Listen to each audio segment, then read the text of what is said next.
Diyos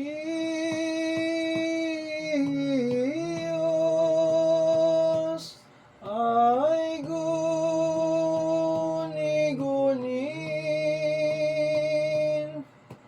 at siya'y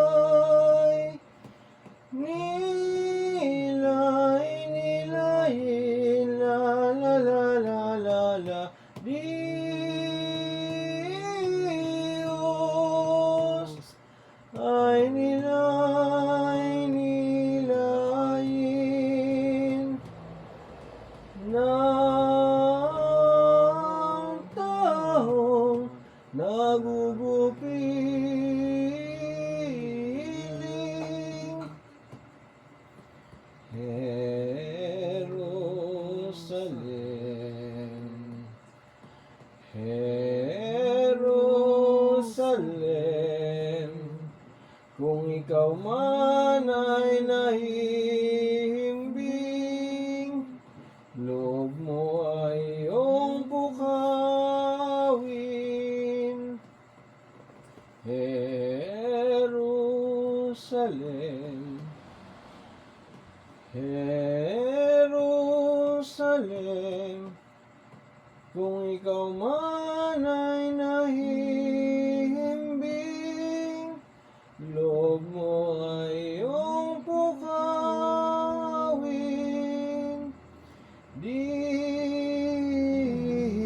Diyos ay guni-guniin at siya'y nilay-nilayin, la la ra ra ra ra, at siya'y nilay-nilayin ng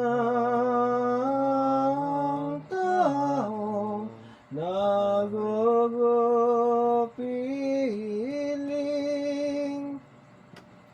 Nang malapit ng mga aral si Jesus sa katauhan, ibig niyang ipatanghal ang kaniyang kadiyusan sa taong makasalanan. Ngunit ang kasing esposo, ama sa haka ng tao, si San Jose bagang santo, natanto rin niyang totoo ang sasapitin ng berbo. Kaya nga't nang di makita si Joseph ang madlang dusa ni Jesus na iwi niya, humingi ng buong sinta, siya'y mamatay na una. At hindi nga matitiis niyong banal na si Joseph na makita at masilip ang madlang hirap at sakit ni Jesus na kasit-ibig. Dito sa nasang magaling ni San Joseph nabutin, agad namang sinunod din ng Diyos na mawain ang kaniyang pita at hiling. Yaon ang siyang mula na ng pagkakasakit niya, kinakalinga tuwi na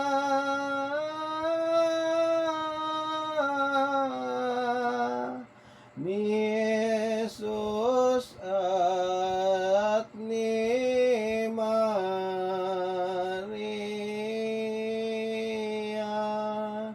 Si Joseph na mapaninta,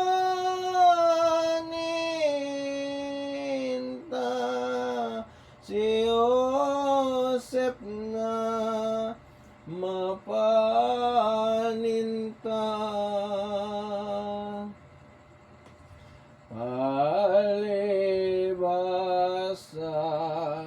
Palibhasa ay katoto at malinis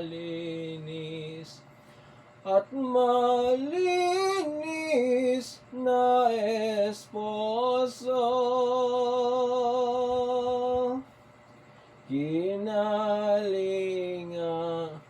Kinalingang ang totoo ng poong si Hesu Kristo't si Mariang Masaklolo. Sa kalubhang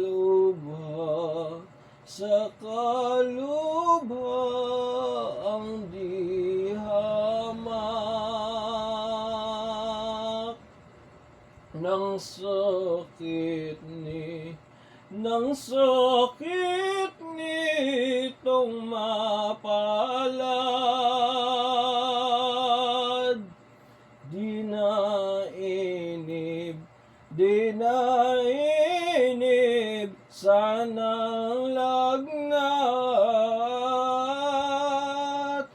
Ito na ang siyang wakas, buhay niyang mabanayad.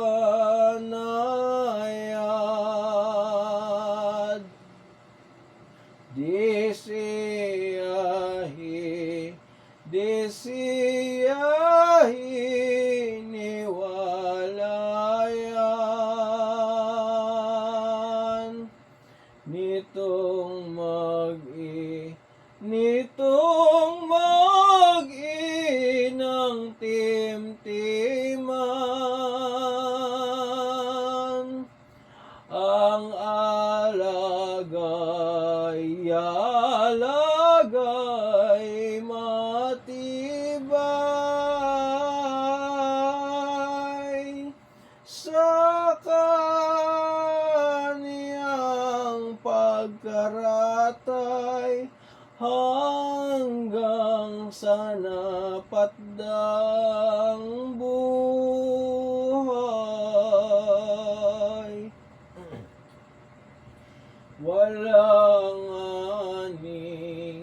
Walang aning makapara.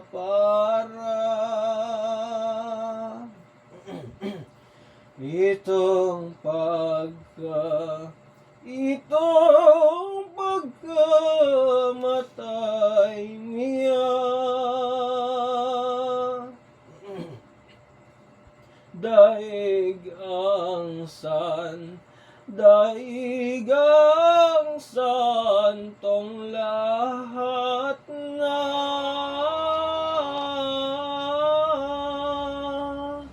sa kamay nitong mag-ina pumanaw ang kaluluwa.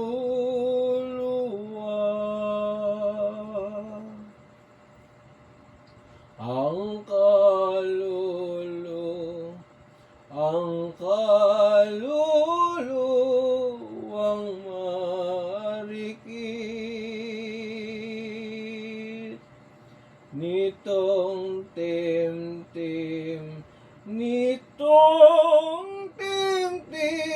ang si Jose. Sinalubong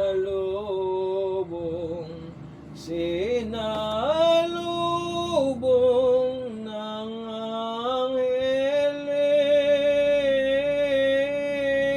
angeles, pinupuring walang patid, tuwang walang kahulilip,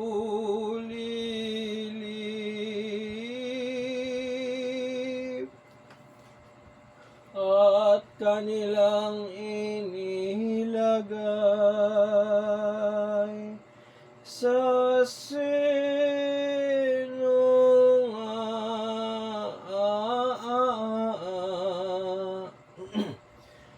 ni Abraham.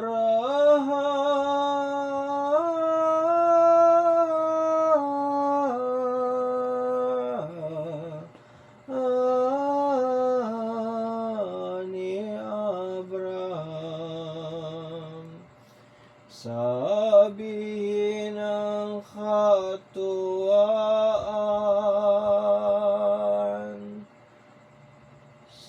Sayang hindi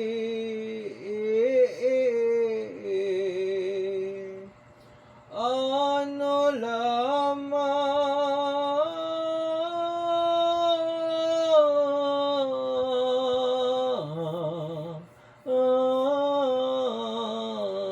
ano lamang ng lahat ng mga banal.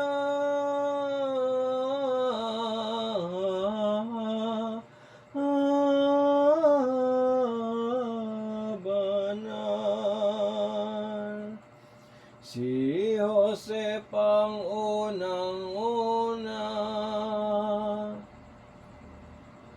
na malita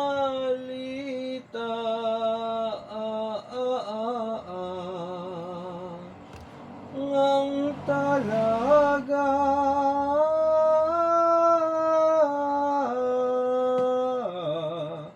ang talaga sa mga santos propeta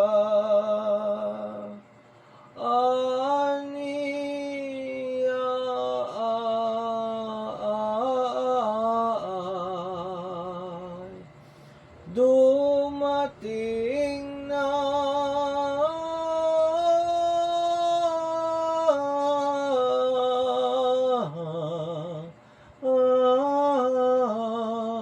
dumating na yaong sasakop sa sala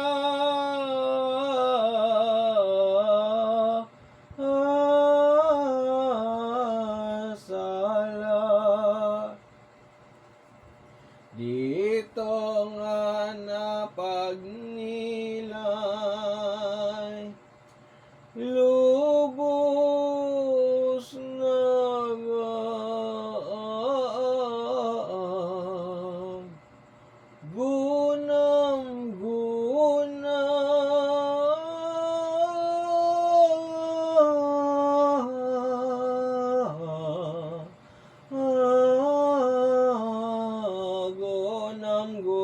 gunam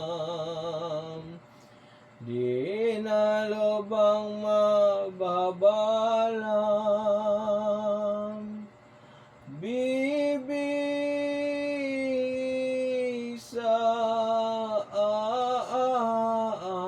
bibisaan kapag